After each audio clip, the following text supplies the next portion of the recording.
Either we heal as a team, or we're going to crumble. Inch by inch, play by play, till we're finished. We're in hell right now, gentlemen. Believe me.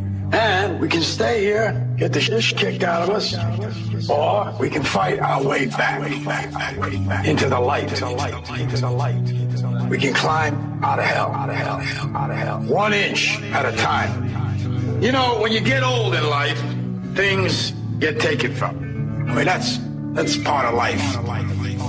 But you only learn that when you start losing stuff. You find out life's this game of inches. So is football. Because in either game, life or football, the margin for error is so small. I mean, 1/2 a step too late or too early, and you don't quite make it. 1/2 second too slow, too fast, you don't quite catch it. The inches we need are everywhere around us. They're in every break of the game, every minute, every second. On this team, we fight for that inch. On this team, we tear ourselves and everyone else around us to pieces for that inch. We claw our fingernails for that inch. Because we know when we add up all those inches, that's going to make the fucking difference between winning and losing. Between living and dying. I'll tell you this, in any fight, it's the guy who's willing to die who's going to win that inch. And I know if I'm going to have any life anymore, it's because I'm still willing to fight and die for that inch. Because that's what living is. There's 6 inches in front of your face. Now I can't make you do it. You got to look at the guy next to you. Look into his eyes. Now I think you're going to see a guy who will go that inch with you.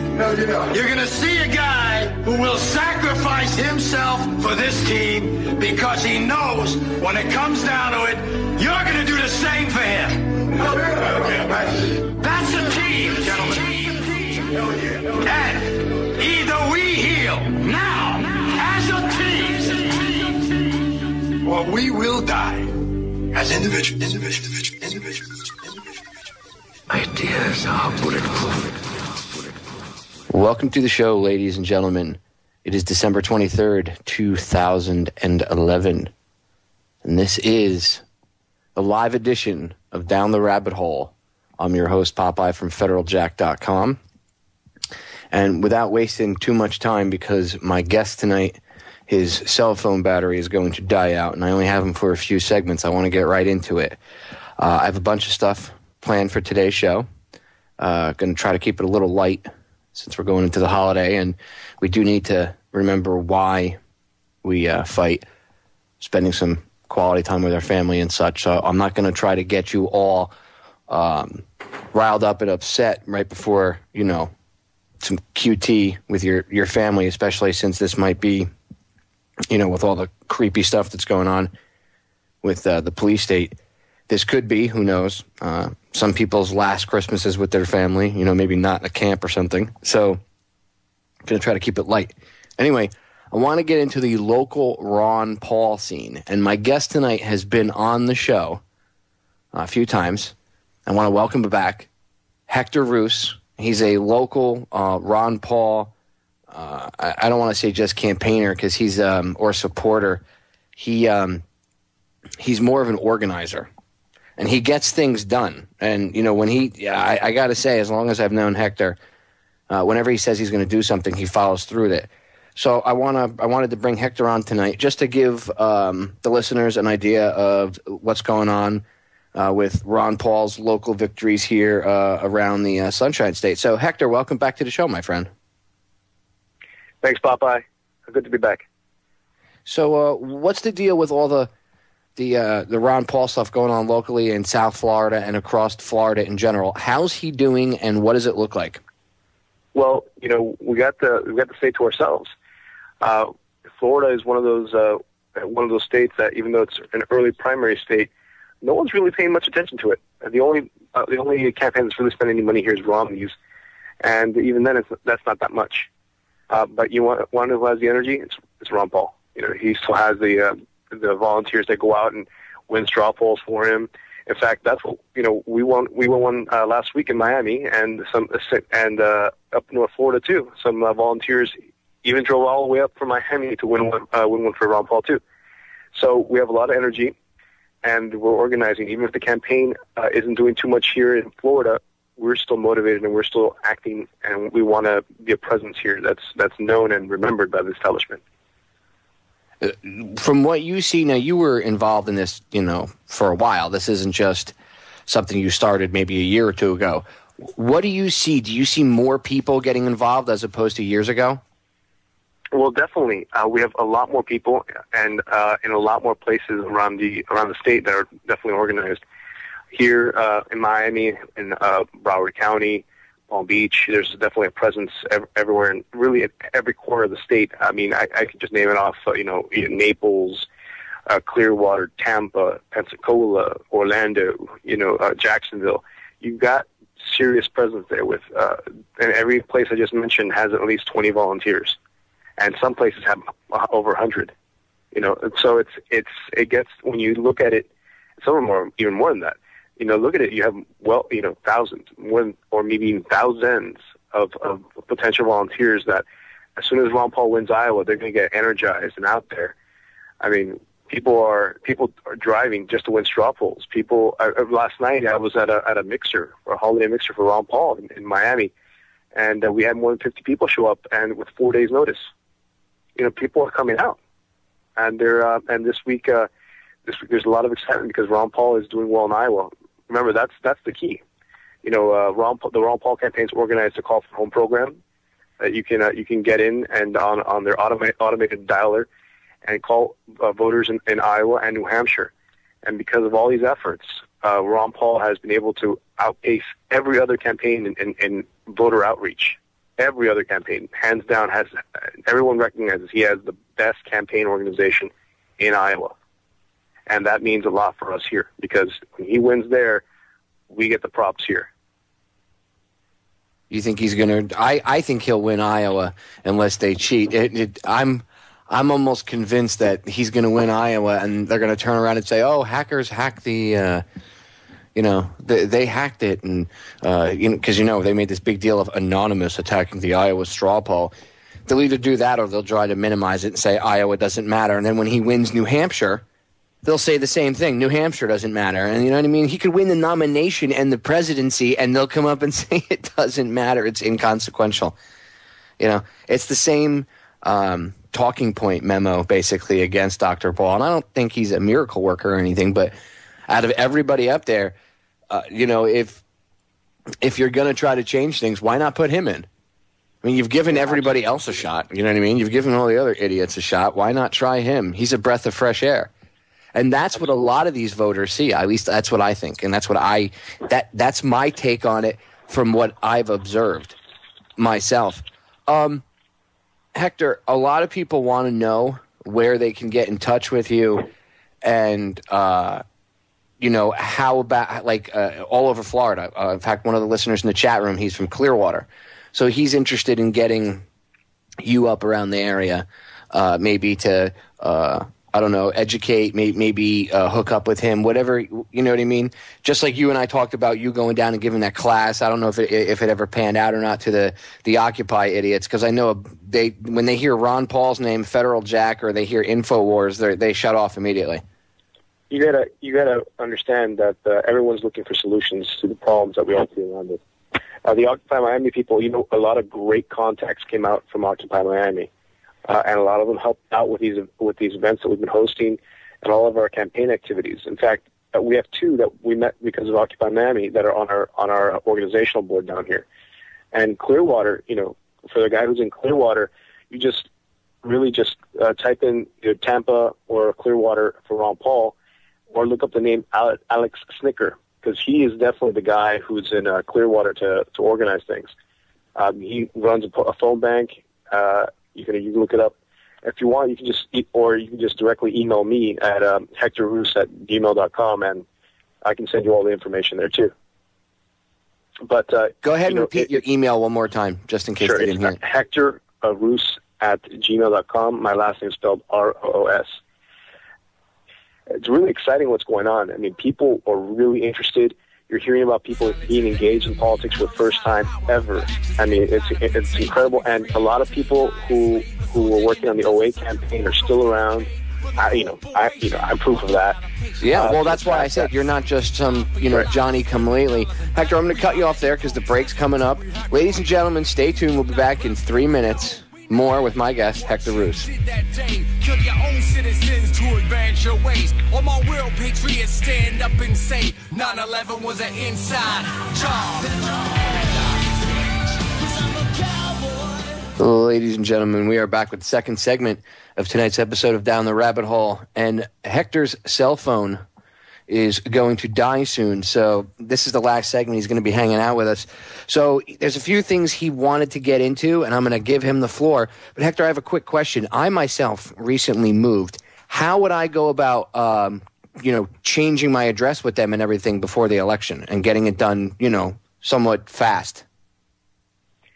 Well, if you can definitely ask for a ballot in mail, an absentee ballot. You just move from one county to another. But they can still send it anywhere. I have a buddy who's a Ron Paul supporter who's actually going to be in Russia for the election. But he asked for an absentee ballot to be sent all the way to him in Russia. Actually, he's probably got the ballot already in his hands because it got sent out December 16th.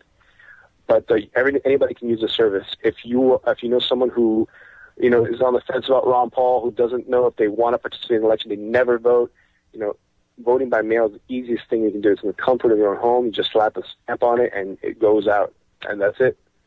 Like I said, and make sure you're registered to be a Republican. It doesn't matter if you even get a ballot in the mail. You have to be registered Republican to vote in Florida. And if you're in other states, like New York, I think has a closed primary too, that you got to be wary of that.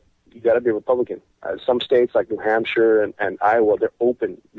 Anybody can just change the registration that night and vote, and then change it back. So if you're feeling like you hate the Republican Party, just do yourself a favor and do us a favor and your entire country a favor. Change the registration just for a little bit. Vote for Ron Paul and switch it back. The deadline to do that in Florida is January 3rd, and you can just Google your local county elections department, and you can do it from there. And is there anything else that you wanted to get out in before I let you go? Any pertinent information or any contact? Again, give out your contact info and everything else, so in case anybody wants to get in touch with you. Because some people want to help, but they're not sure. They maybe they've gotten in touch with somebody locally by them, but that person's kind of hasn't gotten back in touch with them or whatever. So if there's any way that they can contact you to help maybe facilitate getting them involved one way or another, go ahead and give out all your contact stuff again. Yeah, my email is Hector Roos, ROOS @gmail.com. You can send me an email. I will help you out as best I can. There's no reason why you have to wait on other people to tell you what to do in order to help Ron Paul.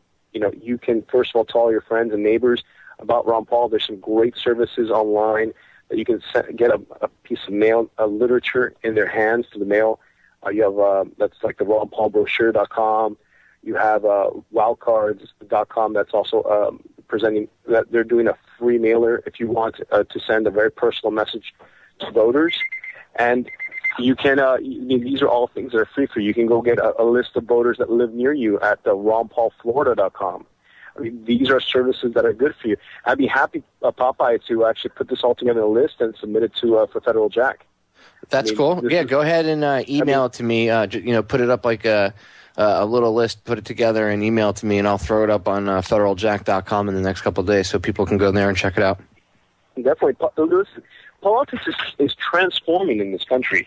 You have things like the super PACs. You have things that the Internet's really changed the rules of the game. You can reach out to people like never before. We thought 08 was crazy. What's coming now is politics 3.0, because you have a way that you can order material, literature for people, for friends, family, targeted straight to them. You can completely personalize it. You can put your picture on it. You can put all this stuff, and it works. And you can really get a response back because you can just call them up and say, "Did you get my mail? Did you get something in the mail from me?" It's all about, politics at the end of the day is all about being, making that personal contact, that personal touch. And no one is more empowered now than the individual to make a difference. And so if you really believe that Ron Paul can actually win the election, which I believe I can, I mean, I'm dedicating myself full time. For the last 2 weeks, and I'm going on straight through the rest of January. I believe he can win.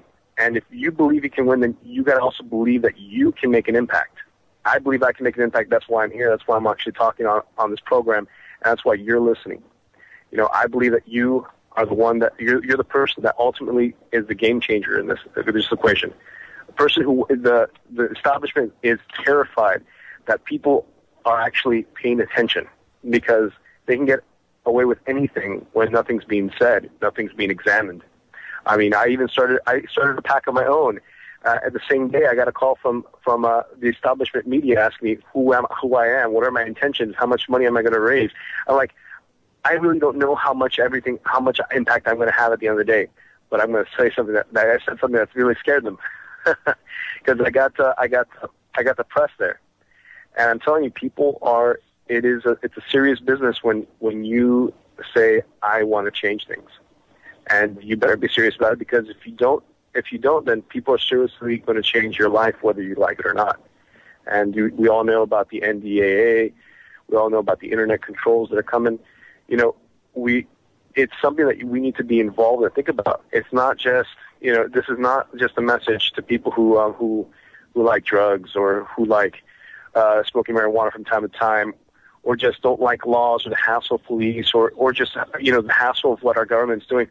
Literally, we have a chance to make our government our own again. It's actually accepting responsibility and crafting something that we all can appreciate. It's about being neighborly again. It's about reaching out and saying Merry Christmas to people and being friendly. This again, the internet's supposed to be a medium of communication that's going to bring us together. And, through this program... And that's why they're trying to shut it down, brother. That's why they want to shut it down, because... That's right. 10 years ago, you couldn't have done the stuff that we can do today. And they're scared because there's you can have real community organizing, not this fake crap. And local people can get their voice heard by the world. And they don't like that. They don't want some poor kid... out in the middle of Detroit or wherever, or even out in the middle of Africa somewhere, getting any reality or truth out. That's right. They don't want that. So I think at the end of the day, that should be our ultimate goal, to do exactly what they don't want. Right. Hey, Popeye, you have a great program here. You have a voice and people listen to you. But, but that's the same as everyone else who's listening. They have a voice of their own. And they have a sphere of influence. They have a circle of friends and family that will listen to them if they just speak up. They have neighbors that may not even know they're Ron Paul supporters, or may not know what positions they have on certain policies. May not even know that government is going to pass a law that's going to absolutely legalize the martial law. We have serious issues in this country, and the only way that people are going to hear about it is definitely not through the mainstream media, but through word of mouth. And it's become so much more effective and so much even less costly to do it. So everyone, if you want, everyone get a YouTube channel, start saying something, get a blog, start putting something out. The idea is just to start thinking differently, that you are not powerless. It's the mainstream media might convince you that they are that they have all the power, that they have the keys to the kingdom. They are just gatekeepers. You're the actual owner of the kingdom. You could take control, and that's what this is about. This is about a human empowerment. This is about a cultural revolution and a human revolution. So I want to encourage you all, step out and do something. And I'll give out my email one more time. If you want to get involved and want some more information, HectorRoos@gmail.com. HectorRoos@gmail.com. Really, thank you, everybody. Popeye. This is a great program, and I want your listeners to know that they have something to add to that they're not insignificant. They are more powerful than they understand. I agree, Hector. Thank you for coming on, brother. We're going to break, so you're going to get cut off. Hang in there. I'll say goodbye to you off air. Ladies and gentlemen, I'm back. Hector wanted me to tell you, I spoke to him off air, and I said goodbye to him during the break, and Hector wanted me to pass on a Merry Christmas and Happy New Year to everybody, or Happy Festivus, or Hanukkah, or Kwanzaa, or whatever holiday you celebrate. And during the break, I was joined by my good friend, Jules, who you guys have heard her on the radio here before on many different shows, and she kind of, she's pretty much one of the permanent co-hosts over at WTF on Mondays. And for those of you that don't know, Jules just decided to put her feet in the deep end of radio, and since then she is just starting to take the controls, and she hijacks people's show. So she'll probably take over my show at some point tonight. Uh-huh. And how are you today, Jules? I'm great. How about you, Popeye? I'm doing good. Are you in a good mood and getting ready for the holidays? Yes, I'm starting to warm into the holidays, actually. I haven't been feeling very festive, but the fact that tomorrow's Christmas Eve, I guess I have to get a little bit excited. I kind of like Christmas Eve better than I like Christmas Day. Yeah. Because things close early. It's kind of quiet by about 9, 10 o'clock at night. You know, and it's Christmas Day by 8, 9 o'clock at night. It's over. Yeah. The magic kind of starts the night before, but I have to be honest. I mean, since I'm older, my mom died when I was like 27. So I would say that, and I'm not being all mopey, but the magic of Christmas kind of died with her for me, because she was the one that made it fun. She would put up all these, my mom went out of control with Christmas. It was like Santa Claus came into my house and threw up all over the place. Okay. But that's what made, Christmas fun. That's what made it cool. We didn't buy into it was Jesus' birthday thing. We kind of just did it it was a way for everybody in my family to come together, that got along or whatever at that present moment, throughout the years. For, like 20 some odd years, everybody that was getting along, at the holidays, and sometimes even if people weren't getting along, they always got together. My mom had this magic way of, making it a wonderful place where even if you were mad at somebody or whatever, for a couple hours you could sit down, have some good food, have some drink, and just be around other people and, enjoy yourself. And, after she died, that kind of magic went away. And then, I live in South Florida, so it was like 85 degrees here today. I was sweating my ass off today while I was doing work around the apartment. So, it's kind of weird for us. My next door neighbor was walking by. She's a chick from Minnesota, and she was, she's actually she's like, I hate snow, so this is a nice break. I said, but, isn't it kind of weird that, growing up you had Christmas trees, and down here you really don't have Christmas lights. I mean, everybody has Christmas trees, and they might put some icicle lights and stuff up, but it's different. You know what I mean? It's different if it's not cold and there's not snow on the ground. You live up north, you know what I mean? Yeah, we have no snow, though. They don't think we're going to get any. Maybe a little bit tomorrow, but we've had nothing, knock on wood, considerable at all. It's cold. It's 23 right now, but no precipitation. But I know what you mean. I mean, Christmas is definitely not Christmas without snow. And this year will be an oddity for us if we don't get any. Yeah, but you don't also want to go out and play in the snow because it could be, glow in the dark snow. Yeah. Yeah. It probably is glow in the dark snow. Doug Owen made a good point on his show on Blacklisted News over on Oracle the other night. And something that not many people realize, the term "don't eat yellow snow" originally came from Chernobyl. It didn't come from pissing in the snow. Really? I didn't know that. Yes. It kind of got taken over by pissing in the snow. But "don't eat yellow snow" was because of don't eat the radioactive fallout in the snow after Chernobyl. So if it snows or rains, try to stay out of the precipitation, ladies and gentlemen, because it's not going to be too good, in the next, I would say, couple months at the very least. Oh, a couple months. It's going to be like that at least for probably 10 or 20 years. Just love you should all get radioactive raincoats. for Christmas? Yeah, you should make sure you don't get wet. They're burning all of that debris from the tsunami through 2014.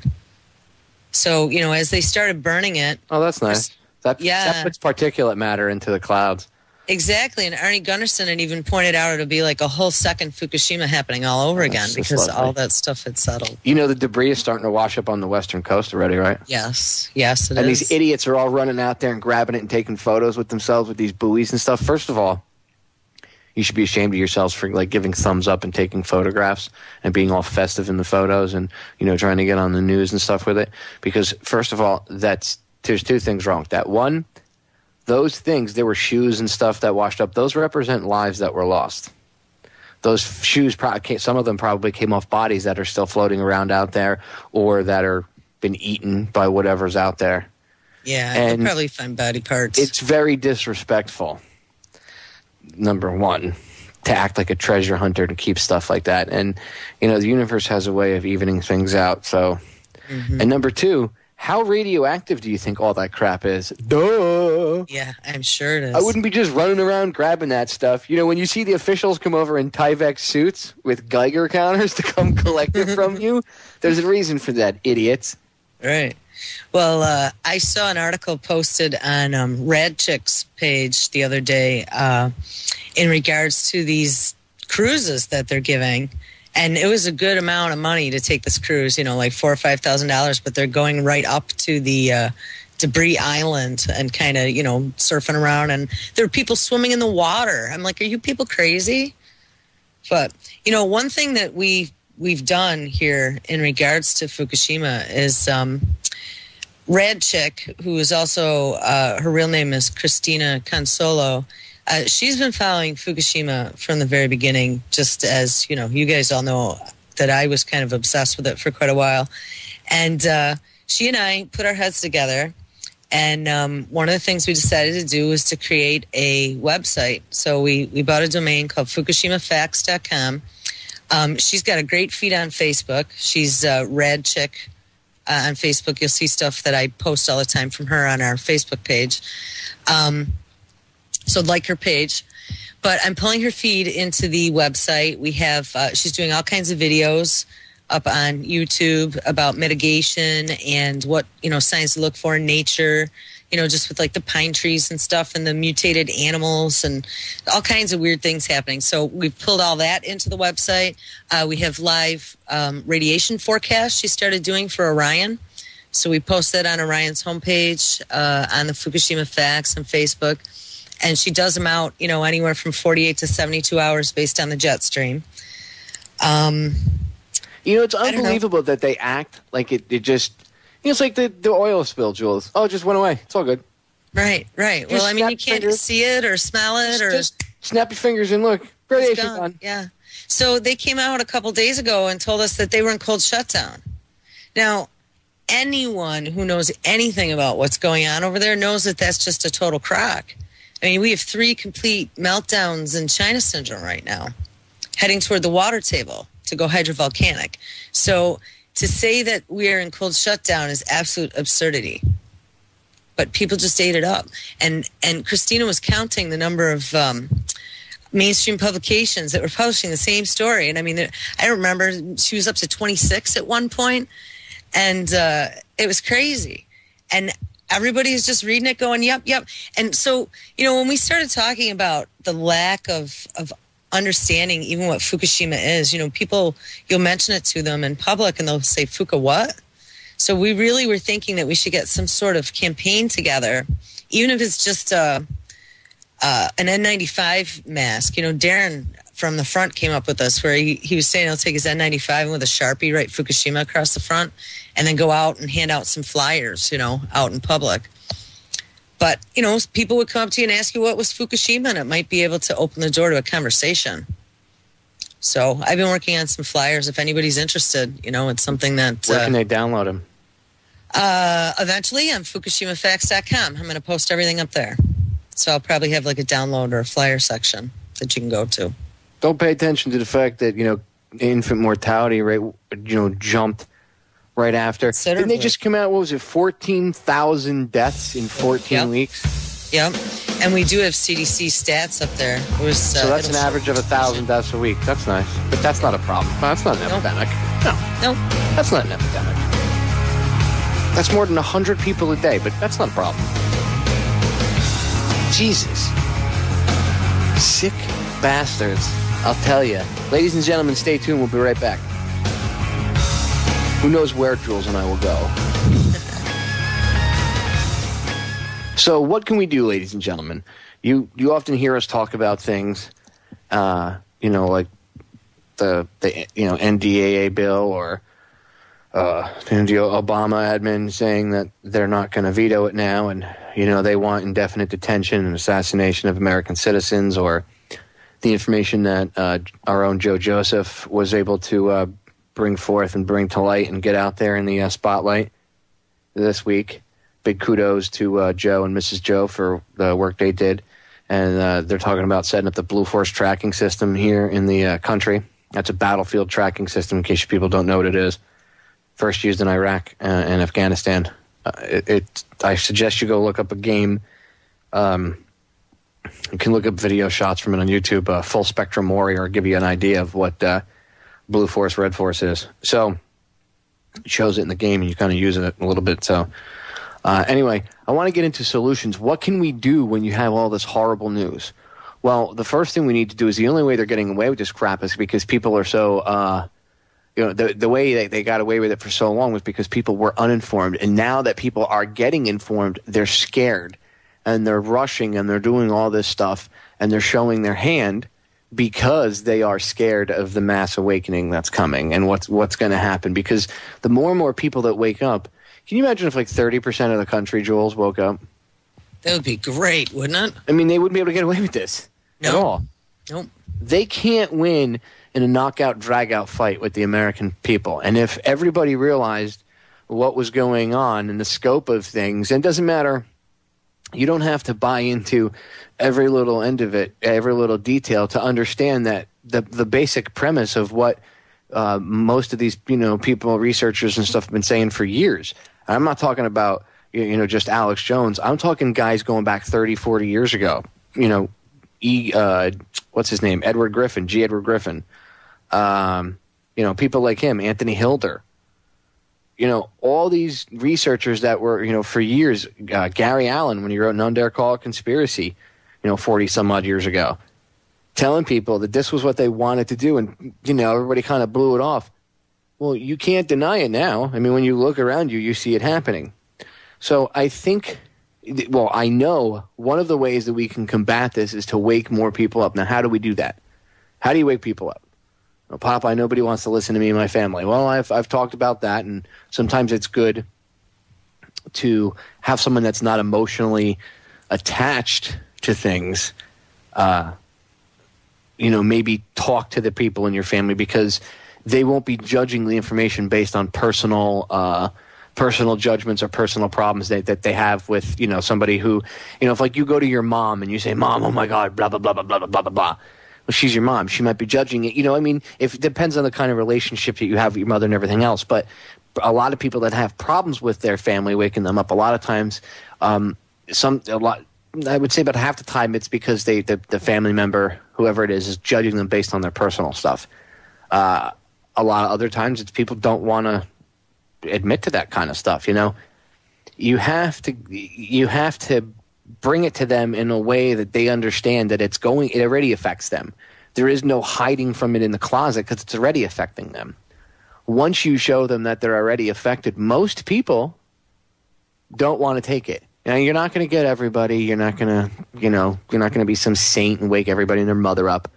But the way I would do it is try things like making flyers, passing them out with websites, links to Federal Jack, Orion Talk Radio, any other websites that you guys like, whatever it may be, whoever it may be. If it's Anti-Tyranny News, I think there's Uncover the News, whatever else is out there, whatever website that, you want to, or YouTube channel, whoever you want to support, like Rob over at Pigmine 3, put one of my YouTube channels up there, one of the two full-length ones I have.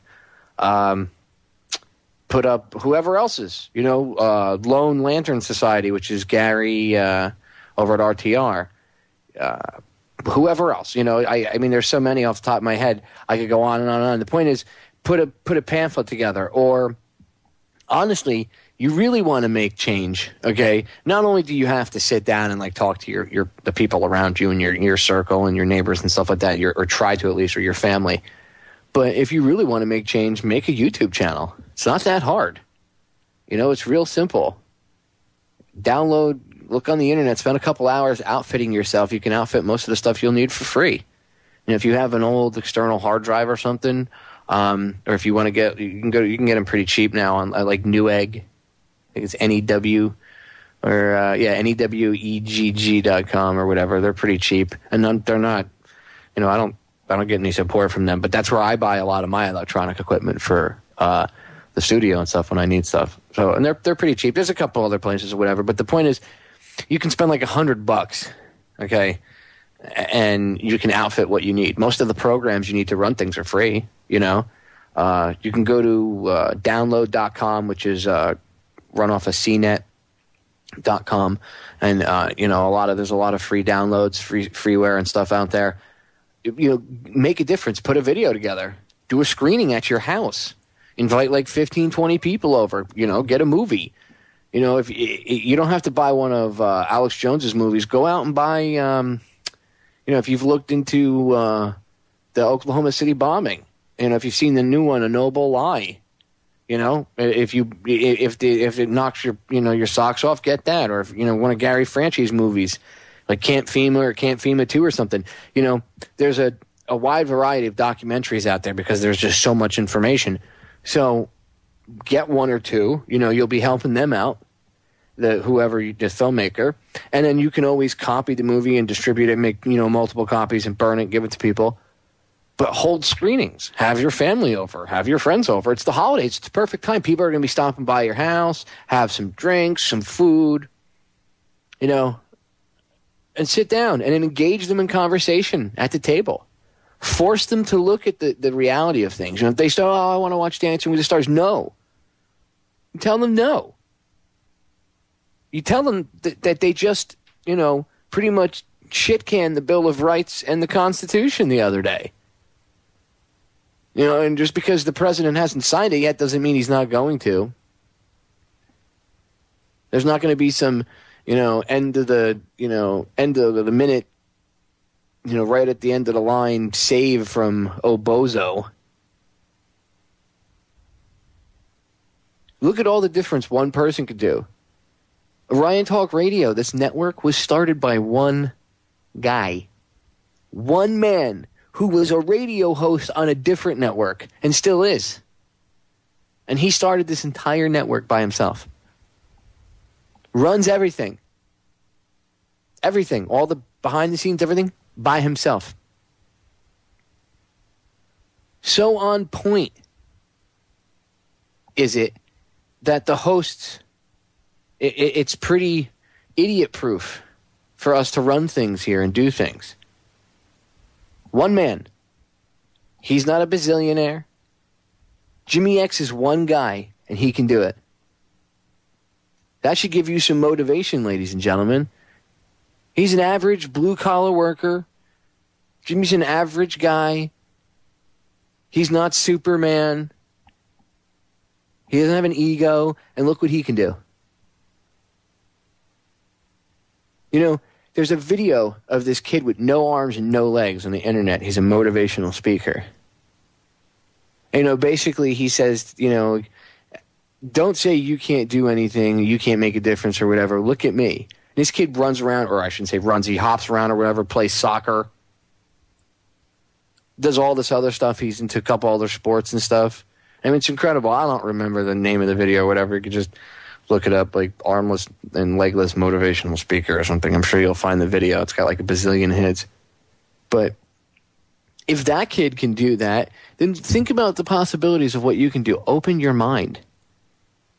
That's the first place where change happens. A lot of times, like if you go to pick up a chick, you go to talk to her, and if you don't have confidence, they can feel that. Okay, women, Jules will tell you, women can feel if a guy doesn't have confidence, and girls don't like that. Well, if you're not exuding that confidence when you're trying to speak to people and trying to talk to people, they're not going to listen to what you have to say. They're going to pick up on that and sense it. You know, they're going to pick. They might pick it up as maybe you're not genuine when you are, but you're not throwing off that you have any confidence, so people don't know how to take the information that's coming forth. So change has to start with you as an individual first, and then it spreads outward. Don't be afraid to face your own problems or, you know, take personal accountability. I did an entire show on personal accountability. Don't be afraid to look at your demons and face them. I did it. It's a very harrowing experience. It's very tough to do.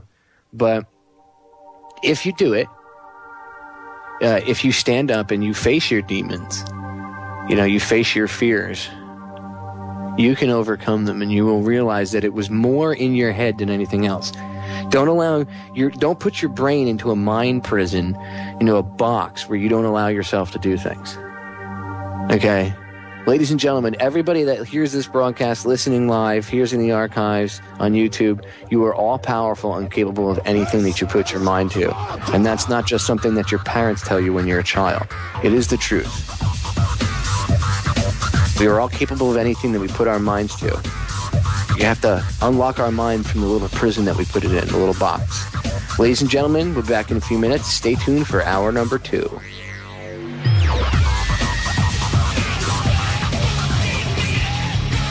Well, ladies and gentlemen, we are back with hour number 2 of this December 23rd, 2011 edition of Down the Rabbit Hole. I'm your host, Popeye from FederalJack.com, and I'm hanging out with my good friend, and I can now call her a fellow host because Jules is a host on our Monday show, WTF. And Jules has been hanging out with me. We talked Fukushima a little bit. We talked some solutions. We're going to get into a few other things. But, Jules, I want to ask you a question. As a mom, do you see a big difference with how Christmas has been transformed from when you were a little kid to what it is now, and how it's, you know, it's more commercialized? And I know that, you know, the whole giving gifts thing and everything that goes back, and there's all different traditions that are melded into one to create the holiday that we know as Christmas today. Like the Christmas tree itself is actually a pagan symbol. But I'm talking about within the past like 30 years, have you noticed this massive commercialization of it? Yeah, you know, I mean, growing up in the 70s, Christmas was still commercialized. You know, they advertised to children. Yeah, well, it's since like the 50s, I would say it's like been pretty heavily commercialized. But I mean, like the ramping up of, you know, every year they start earlier and earlier pushing it in your face at the stores. You know, it'll be, you know, October, and they already have the, you know, the Christmas decorations going up and Santa suits, and you know every 10 minutes there's a sale on something. Have you noticed that there's a difference? Like I noticed that there's and I guess not only the commercialization, but like people are losing that spirit that once really meant something. Where on like Christmas, you know, that magic, that quote unquote Christmas magic that you know people talk about. People are starting to lose that. That, what do they call it? Goodwill towards man. You know what I mean? Like there's this, it's everybody's robotic now. 30 years ago, there was no Black Friday type crap.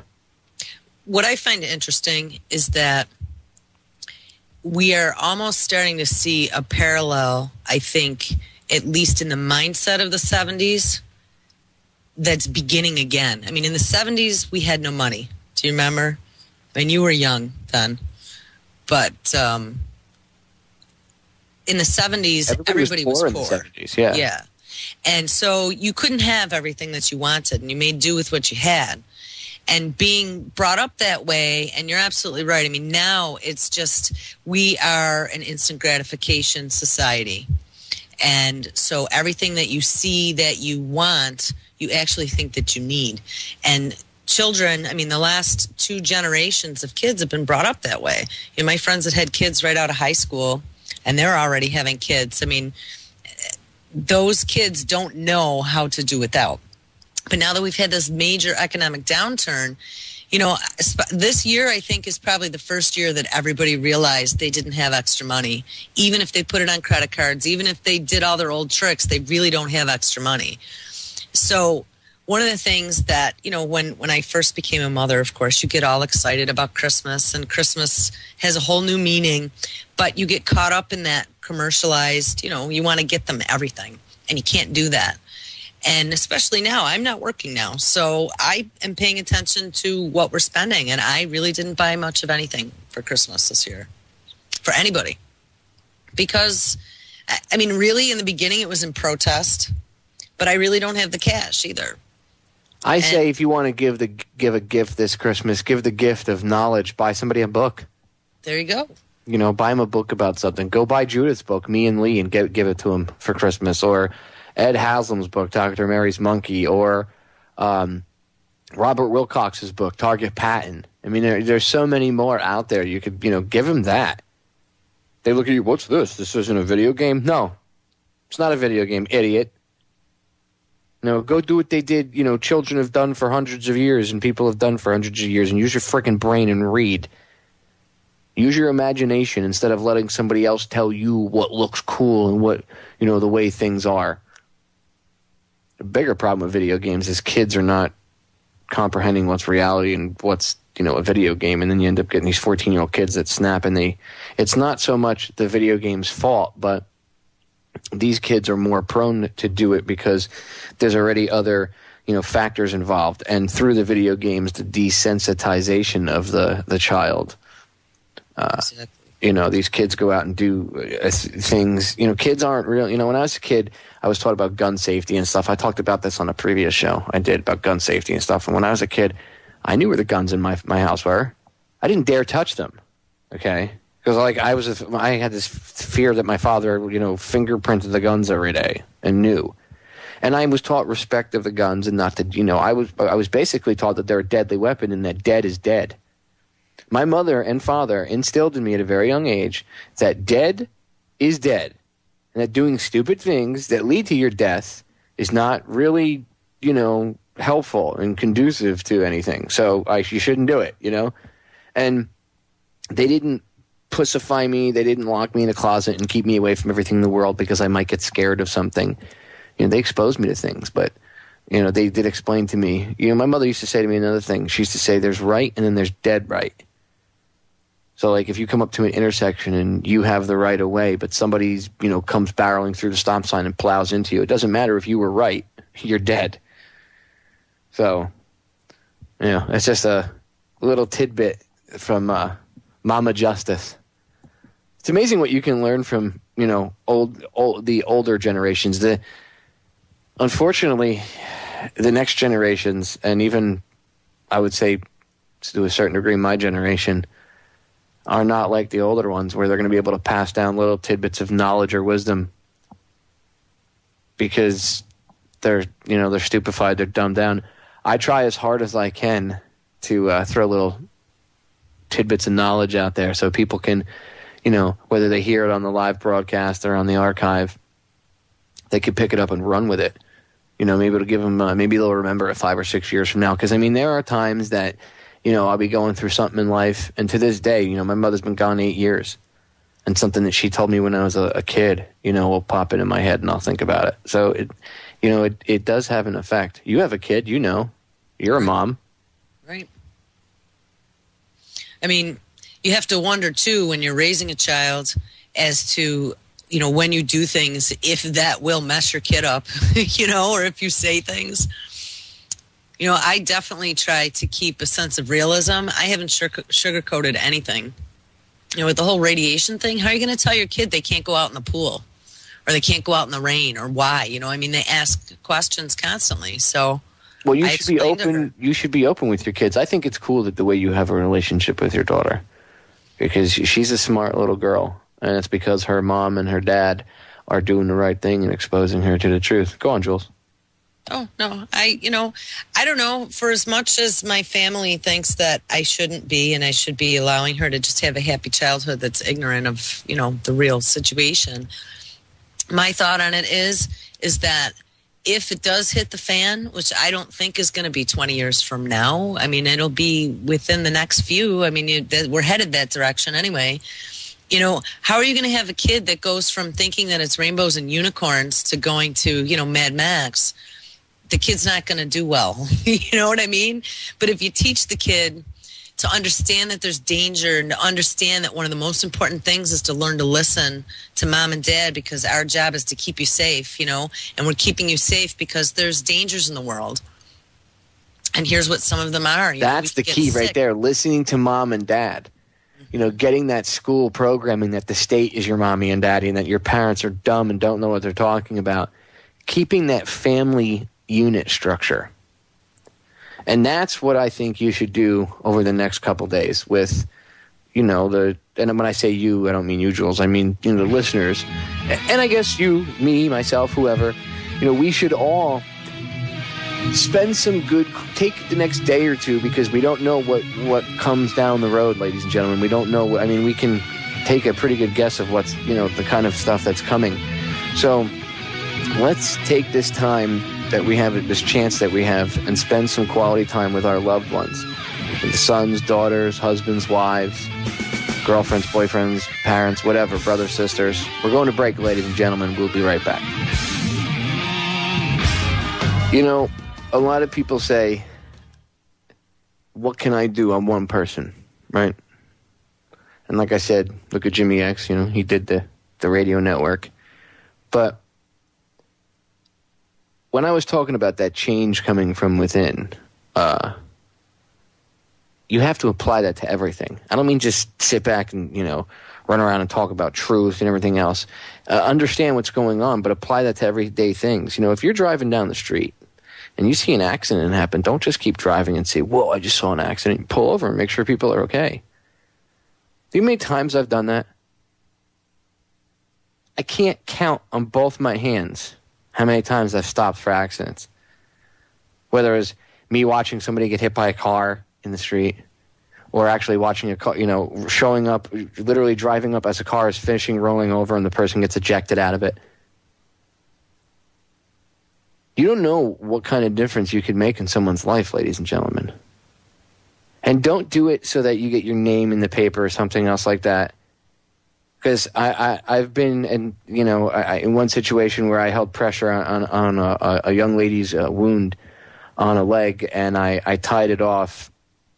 And I knew, because I was I used to be a firefighter, that she would have bled to death before they got there had I not tied it off. And everybody at the scene was kind of freaking out. Long story short, I got out of there before they could get my name or any info, because I didn't want to be famous and get a pat on the back. I did it because it was what needed to be done at that moment. And I made a difference in that young lady's life because she's still alive today.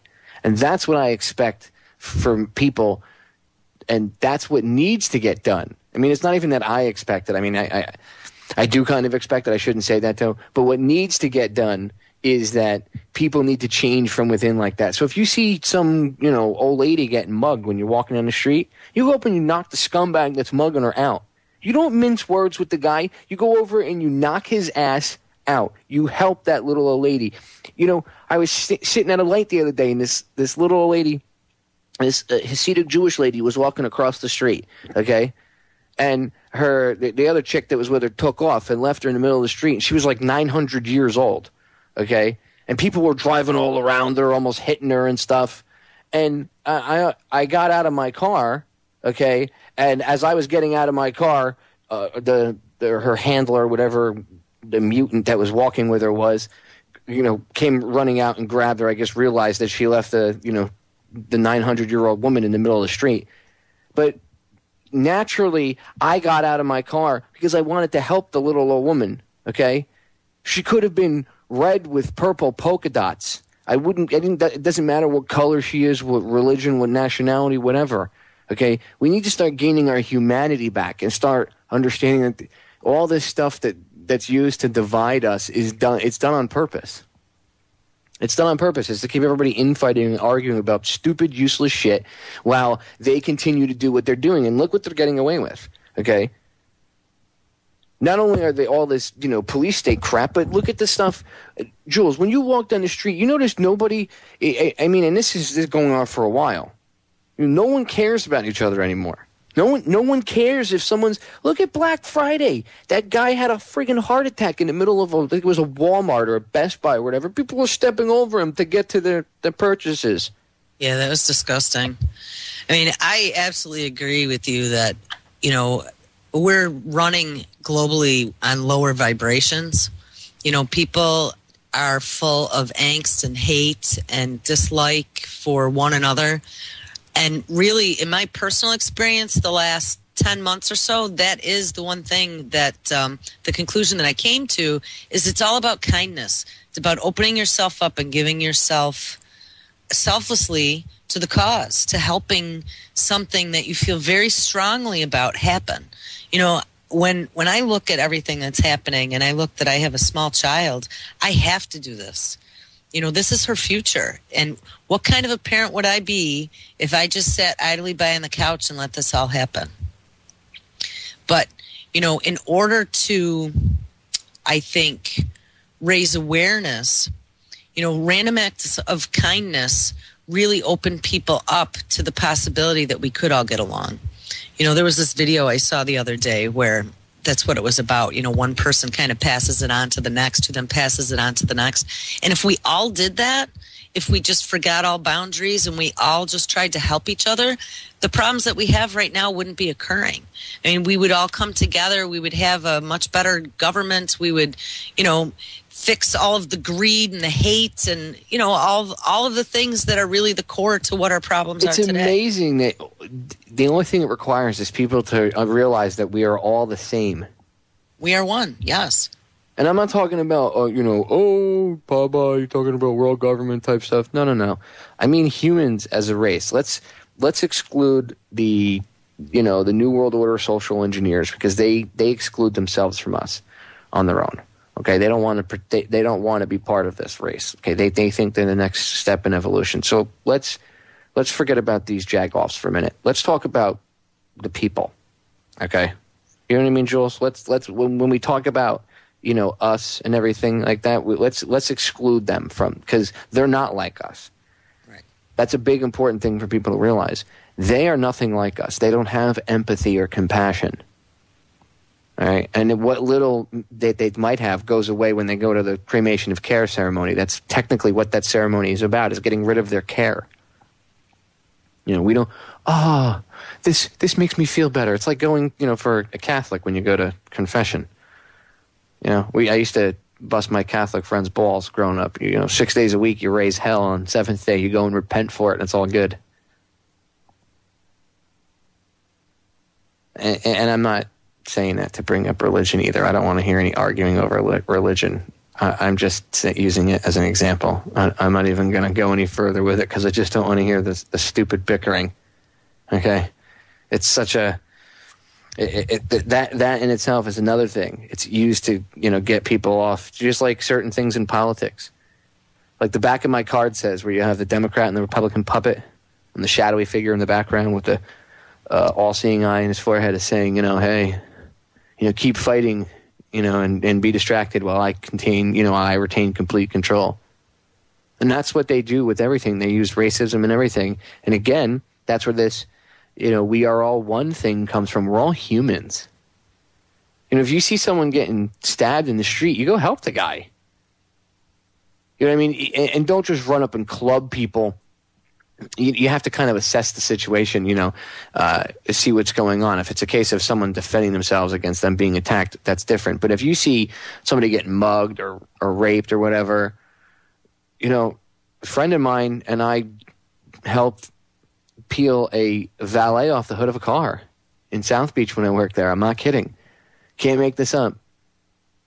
The guy the guy who was driving drove with the valet on the hood of the car. We were just actually talking about this earlier this afternoon. My wife and I were, reciting this story and how crazy it was. And my friend and I realized that this guy was, because the guy who was driving was trying to shake him off the hood, and when the guy's foot went underneath the front tire, he almost got dragged under the front of the car. And that's when my friend and I, like, this all happened within like 3 or 4 seconds. And we looked at each other and we just, without saying a word, we just turned our heads and ran out into the street. And we jumped on the guy's car and we pried the driver's side door open between the two of us. And we got the guy to stop, and then the cops came and everything. And the driver of the car went to jail, and the poor valet was, Spanish dude was white. And that's the kind of crazy stuff that I've witnessed. And I've seen other things. The point is, ladies and gentlemen, we need our humanity. I didn't know this valet, but I realized that he was going to probably get, smeared all over 14th Street in South Beach if I didn't get myself involved and try to help him at least. So if, you see a little old lady walking across the street, help her. You see whatever, like I said earlier, occupy your humanity. Bring it back. We're going to break. Stay tuned. We'll be right back.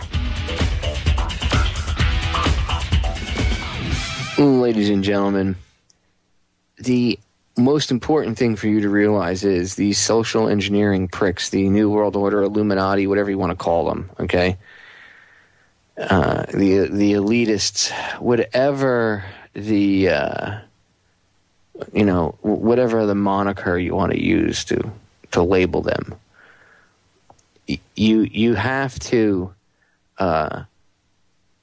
you have to understand something about these people. They are pushing this fear frequency, this vibration of fear, which I've explained. Love is a very high-pitched, fast-moving frequency, very excited. And fear is very low and, kind of woo frequency like that.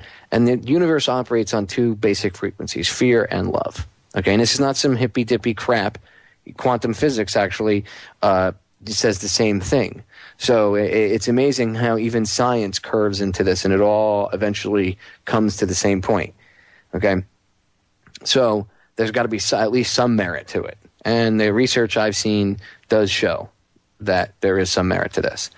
So if you realize that they're pushing this fear frequency, okay, in every way, shape, or form that they can, too.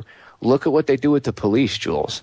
They teach the cops to be afraid of everybody. So some 65-year-old grandmother who's like 5'1" and yells at some like 300-pound cop who's like 6'4".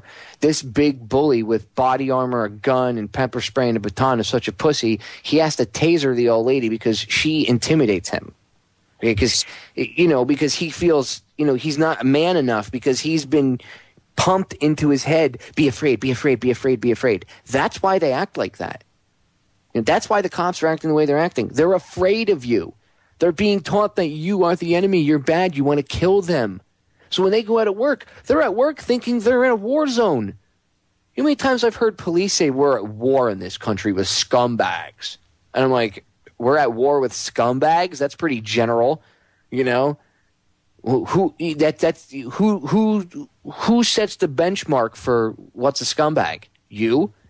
You have your own personal judgment of what you consider to be a scumbag. I mean, that's not law. That's and again, it's because from higher up, it comes down the food chain through the command. It's that fear that is pushed, and it's the same thing you see on TV. The newscasters: be afraid, be afraid. Movies: be afraid, be afraid. They push it. Even in music, everything is about being afraid, being afraid, being afraid. So they pump that anxiety. They constantly pump that fear frequency, and people are, oh God, I need Xanax, Jules. I can't handle it. Right. It's ridiculous. And I mean, what was it? 40% or 50% of our country's population is on some sort of antidepressant. I agree. It's something like. I think it's even higher than that, to be honest with you. I think the numbers came out and they were even higher than 40% now, which is, even if 40% is a horrific number, and for people that a lot of times, yes, they do dump drugs into the drinking water, but a lot of the high levels of like antidepressants and stuff in the drinking water aren't from them dumping it into the water supply. It's from people urinating after they take, this medication, and that medication stays inside the water system and it doesn't get filtered out even through their filtration process. Kind of makes you wonder. about their filtration process, about why they can't get that out. Reverse osmosis should clean that out. So why aren't they doing it? You know, why are they sending you crappy water? Because it's intentional. I agree. You know, I don't know. I mean, I've seen some pretty sick stuff with the water. Did you see about the cremation process that they were going to use, where they basically jellified the body with some sort of natural acid, and then they were just going to pump it back into the municipal water system? And what's that? Yeah, they're gonna. What is that? Start like liquefying people, basically. Bodies, yeah. And because we're running out of room or whatever, because you can't just cremate somebody. Because cause when you're cremated, ladies and gentlemen, you fit in a sandwich bag. Usually a little bigger than a sandwich bag. It's usually like they use like a 1-quart Ziploc bag, and your entire body fits in there. Well, in England, they just outfitted a cremation house with a turbine. And they're starting to test. They're using people as fuel now. Isn't that awesome? As fuel, yeah. They could fuel 100,000 televisions with one body. That's nice. That's so pretty keep watching your TVs, ladies and gentlemen. Keep watching your mind control boxes while they take Grandma and Grandpa off to the ovens. And this time they've made the ovens eco-friendly, I guess. Uh-huh.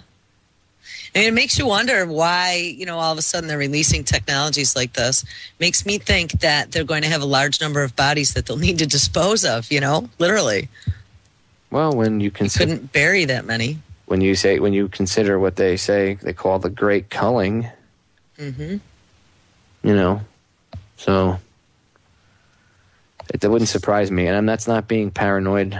That's not being fear-mongering or anything. I mean, look, you have to look at the evidence, and you can't look at the evidence and say that they're not planning something.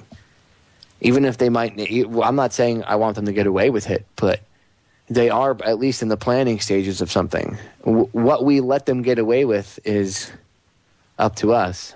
What did Jefferson say? I think it was Jefferson, or maybe it was Franklin.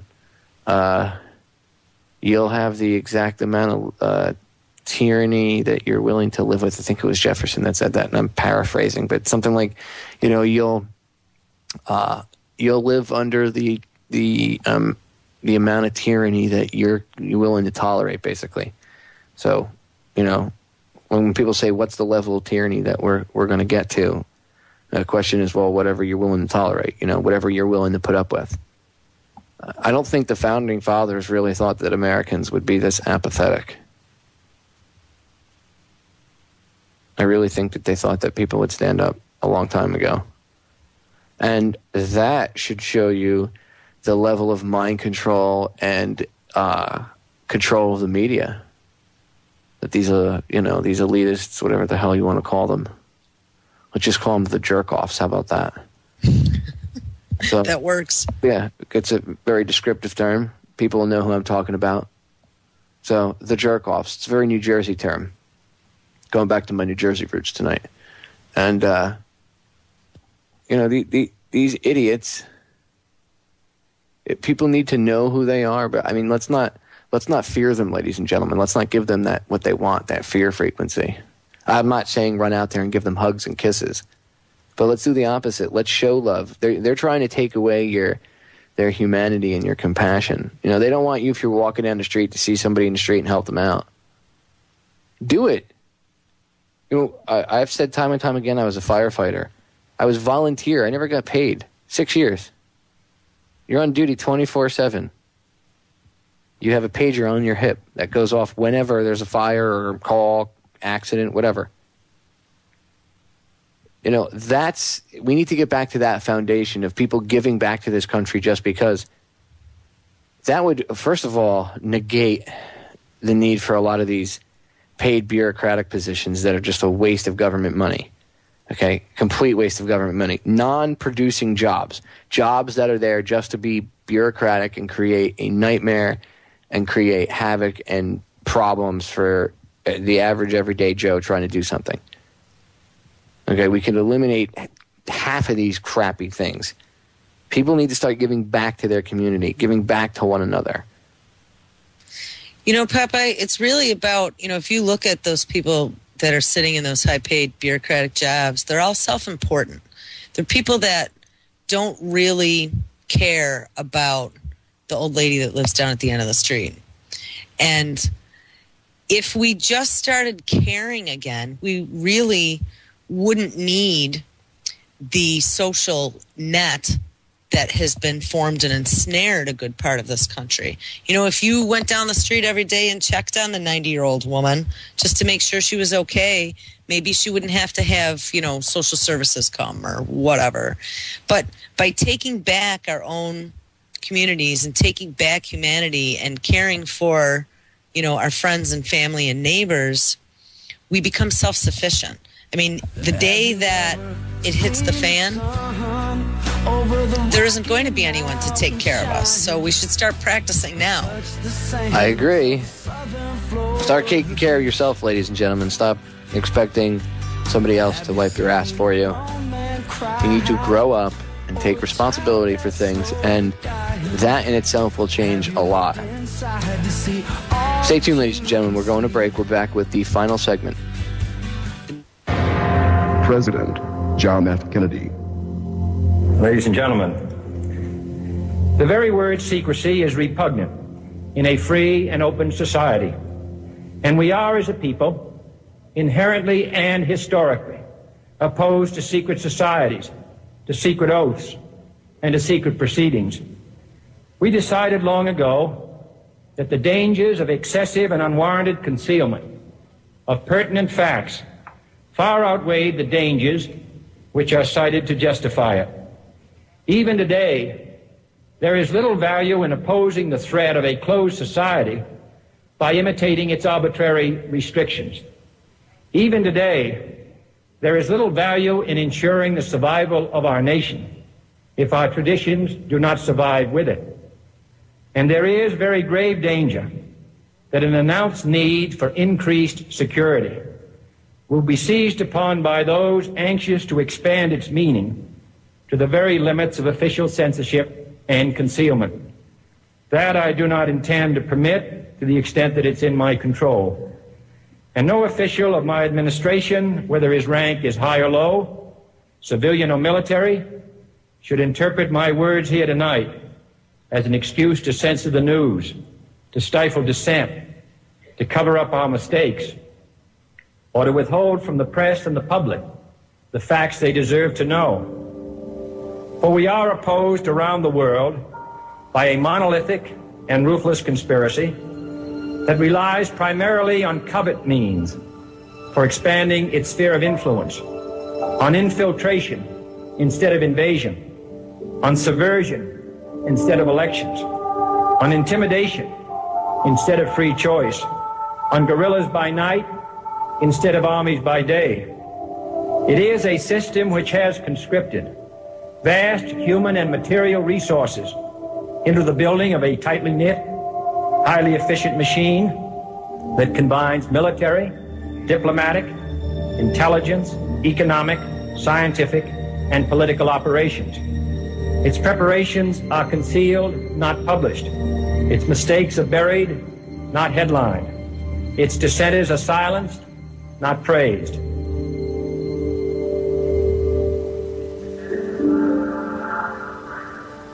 Dissenters are silent, not praised. No expenditure is questioned, no rumor is printed, no secret is revealed. No president should fear public scrutiny of his program, for from that scrutiny comes understanding, and from that understanding comes support or opposition, and both are necessary.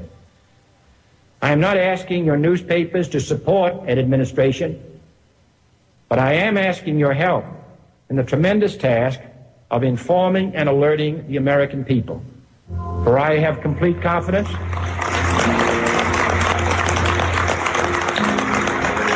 in the response and dedication of our citizens whenever they are fully informed. I not only could not stifle controversy among your readers, I welcome it. This administration intends to be candid about its errors. For as a wise man once said, an error doesn't become a mistake until you refuse to correct it. We intend to accept full responsibility for our errors, and we expect you to point them out when we miss them. Without debate, Without criticism, no administration and no country can succeed, and no republic can survive. That is why the Athenian lawmaker Solon decreed it a crime for any citizen to shrink from controversy. And that is why our press was protected by the First Amendment, the only business in America specifically protected by the Constitution, not primarily to amuse and entertain, not to emphasize the trivial and the sentimental, not to simply give the public what it wants, but to inform, to arouse, to reflect, to state our dangers and our opportunities, to indicate our crises and our choices, to lead, mold, educate, and sometimes even anger public opinion. This means greater coverage and analysis of international news, for it is no longer far away and foreign, but close at hand and local. It means greater attention to improved understanding of the news, as well as improved transmission. And it means, finally, that government at all levels must meet its obligation to provide you with the fullest possible information outside the narrowest limits of national security.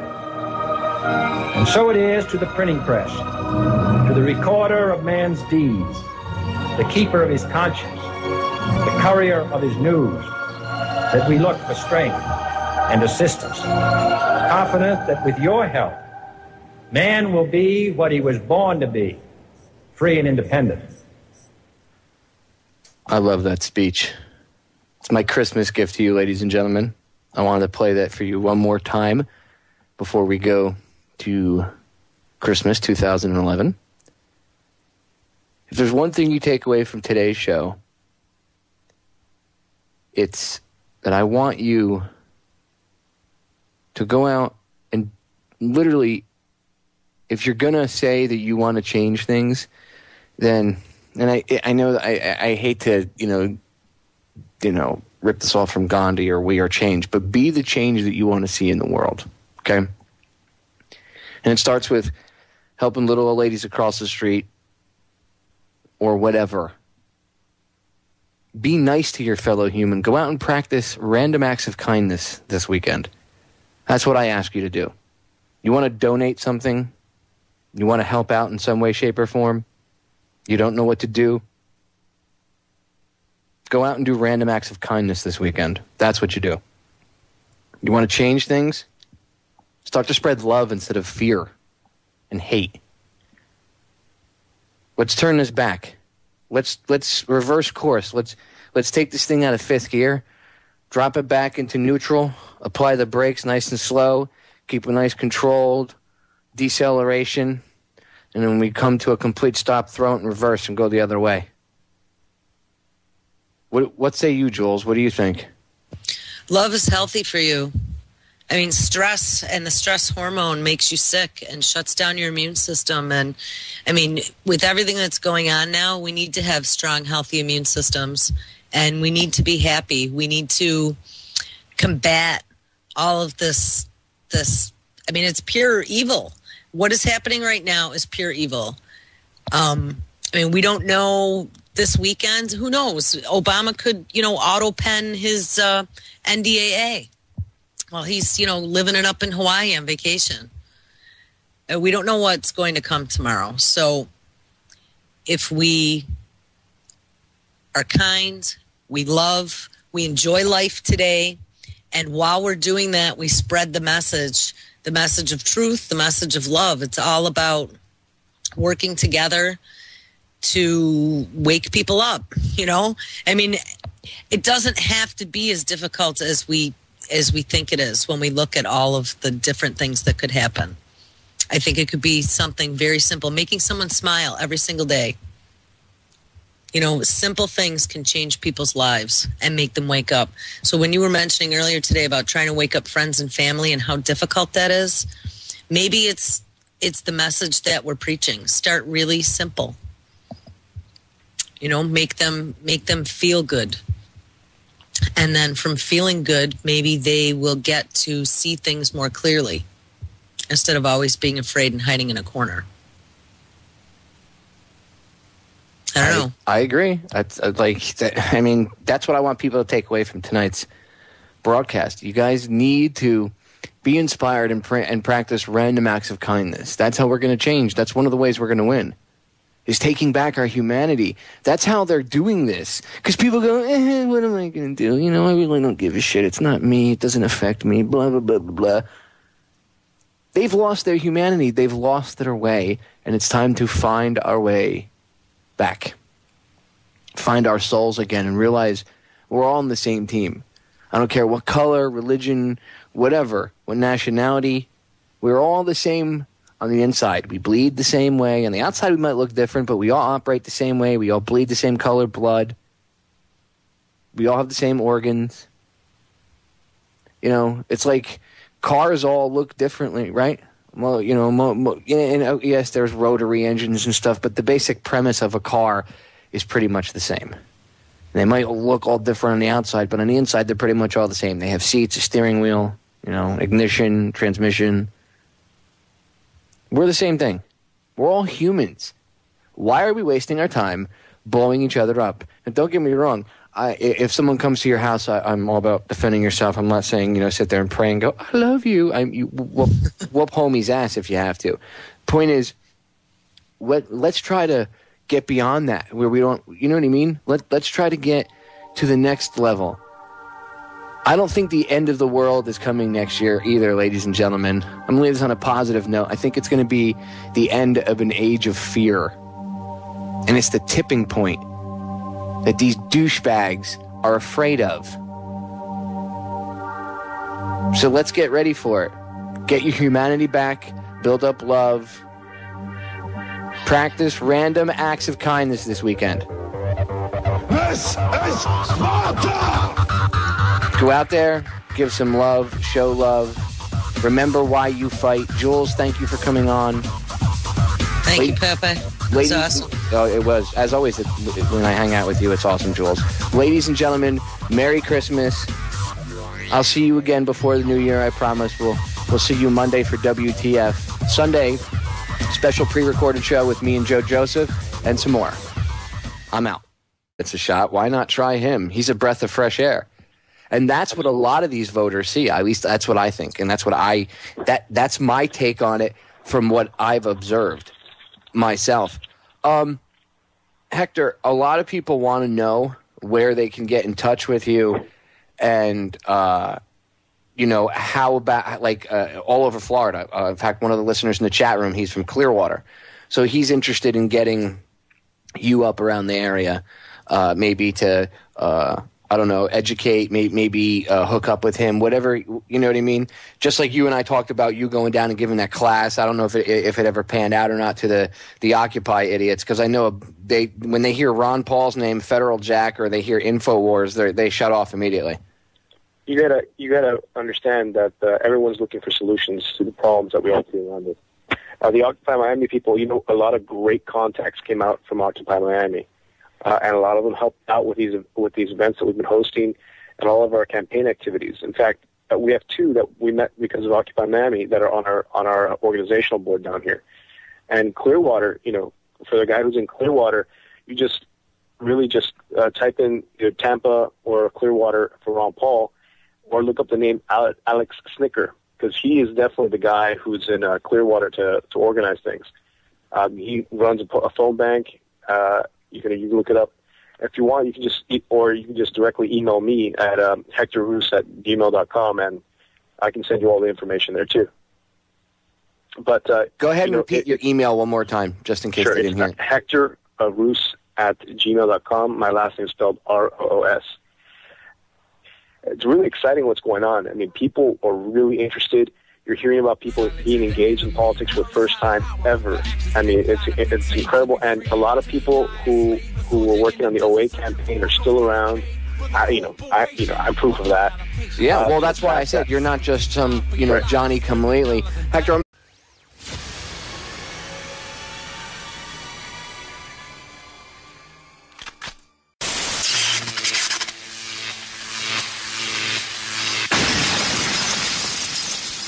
Either we heal as a team, or we're going to crumble.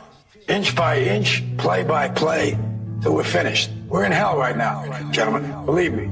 And we can stay here, get the shit kicked out of us, or we can fight our way back into the light. We can climb out of hell. 1 inch at a time. You know, when you get old in life, things get taken from you. I mean, that's part of life. But you only learn that when you start losing stuff. You find out life's this game of inches. So is football. Because in either game, life or football, the margin for error is so small. I mean, 1/2 a step too late or too early, and you don't quite make it. 1/2 second too slow, too fast, you don't quite catch it. The inches we need are everywhere around us. They're in every break of the game, every minute, every second. On this team, we fight for that inch.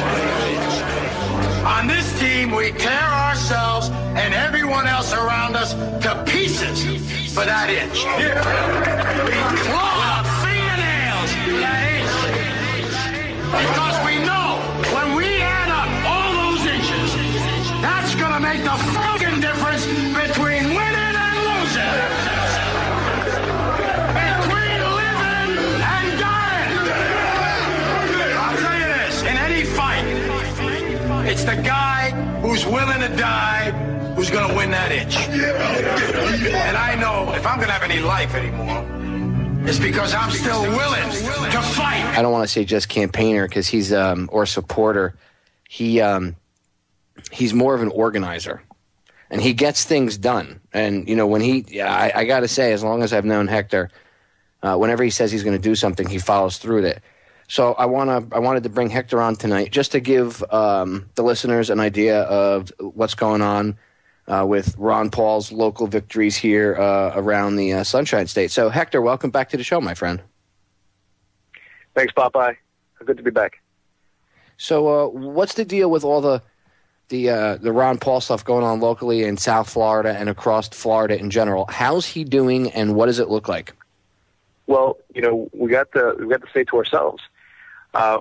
Florida is one of those states that, even though it's an early primary state, no one's really paying much attention to it. The only campaign that's really spending any money here is Romney's, and even then, that's not that much. But you want one who has the energy? It's Ron Paul. You know, he still has the volunteers that go out and win straw polls for him. In fact, that's what we won one last week in Miami, and up North Florida too. Some volunteers even drove all the way up from Miami to win one for Ron Paul too. So we have a lot of energy, and we're organizing. Even if the campaign isn't doing too much here in Florida, we're still motivated and we're still acting, and we want to be a presence here that's known and remembered by the establishment.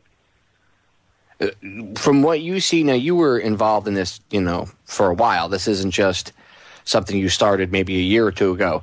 What do you see? Do you see more people getting involved as opposed to years ago? Well, definitely. We have a lot more people, and in a lot more places around the state that are definitely organized. Here in Miami, in Broward County, Palm Beach, there's definitely a presence everywhere, and really at every corner of the state. I mean, I could just name it off. Naples, Clearwater, Tampa, Pensacola, Orlando. And die for that inch. Because that's what living is. There's 6 inches in front of your face. Now I can't make you do it. You gotta look at the guy next to you. Look into his eyes. Now I think you're gonna see a guy who will go that inch with you. No, you're not. You're gonna see a guy who will sacrifice himself for this team because he knows when it comes down to it, you're gonna do the same for him. That's a team, gentlemen. And either we heal now as a team, or we will die as individuals. Ideas are bulletproof. Welcome to the show, ladies and gentlemen. It is December 23rd, 2011. And this is a live edition of Down the Rabbit Hole I'm your host, Popeye from federaljack.com. And without wasting too much time, because my guest tonight, his cell phone battery is going to die out, and I only have him for a few segments. I want to get right into it. I have a bunch of stuff planned for today's show. Going to try to keep it a little light since we're going into the holiday, and we do need to remember why we fight, spending some quality time with our family and such. So I'm not going to try to get you all riled up and upset right before, you know, some QT with your family, especially since this might be, you know, with all the creepy stuff that's going on with the police state. This could be, who knows, some people's last Christmases with their family, you know, maybe not in a camp or something. So I'm going to try to keep it light. Anyway, I want to get into the local Ron Paul scene. And my guest tonight has been on the show a few times. I want to welcome back Hector Roos. He's a local Ron Paul. Jacksonville. You've got serious presence there with, and every place I just mentioned has at least 20 volunteers. And some places have over 100. You know, and so it gets, when you look at it, some of them are even more than that. You know, look at it, you have, well, you know, thousands, or maybe even thousands of potential volunteers that as soon as Ron Paul wins Iowa, they're going to get energized and out there. I mean, people are driving just to win straw polls. People, last night I was at a mixer, or a holiday mixer for Ron Paul in Miami, and we had more than 50 people show up, and with 4 days notice. You know, people are coming out, and they're and this week there's a lot of excitement because Ron Paul is doing well in Iowa. Remember, that's the key. You know, the Ron Paul campaign's organized a call for home program that you can get in and on their automated dialer and call voters in Iowa and New Hampshire. And because of all these efforts, Ron Paul has been able to outpace every other campaign in voter outreach. Every other campaign, hands down, everyone recognizes he has the best campaign organization in Iowa. And that means a lot for us here, because when he wins there, we get the props here. You think he's going to? I think he'll win Iowa unless they cheat. I'm almost convinced that he's going to win Iowa, and they're going to turn around and say, "Oh, hackers hacked the." You know, they hacked it, and because they made this big deal of Anonymous attacking the Iowa straw poll. They'll either do that or they'll try to minimize it and say Iowa doesn't matter. And then when he wins New Hampshire, they'll say the same thing. New Hampshire doesn't matter. And you know what I mean? He could win the nomination and the presidency, and they'll come up and say it doesn't matter. It's inconsequential. You know, it's the same talking point memo basically against Dr. Paul. And I don't think he's a miracle worker or anything, but out of everybody up there, if you're going to try to change things, why not put him in? I mean, you've given everybody else a shot. You know what I mean? You've given all the other idiots.